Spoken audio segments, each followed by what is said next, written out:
ચલો ફ્રેન્ડ્સ, બનાવીએ મેથીના મૂઠિયા. મેથી અને ધાણાને ચોપ કરીને રાખી દો. 2 થી 3 વાટકી તમે લ્યો ઘઉંનો લોટ. એમાં 2 થી 2.5 ચમચી નાખો ચણાનો લોટ. ફાઇનલી ચોપ કરેલા ધાણા અને મેથી નાખી દો. તમારા ઘરના સ્વાદ મુજબ અદરક મિરચીની પેસ્ટ નાખો. 1/2 થી 1/4 ચમચી લસણવાળી ચટણી નાખો. સ્વાદ મુજબ નમક નાખો. ધાણા જીરું પાવડર 1/2 થી 1/4 ચમચી. 1/2 ચમચી જેટલી હળદર નાખો. 1/2 ચમચી જેટલું લાલ મરચાંનો ભૂકો નાખો. 1 ચૂટકી ભરીને તમે એમાં નાખી શકો છો અજમો. પછી એમાં નાખો 1 થી 1.5 ચમચી ખાંડ. એમાં નાખો કસૂરી મેથી, તલ અને થોડાસા ખાવાના સોડા.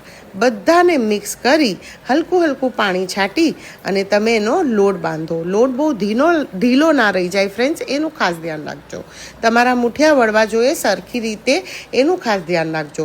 એમાં ઓઇલ નાખી એને મસરી અને તમારા જેવા શેપના મૂઠિયા જોતા હોય, રાઉન્ડ અથવા લંબગોળ, એવા શેપના મૂઠિયા કરી અને એને સ્ટીમ કરી નાખો.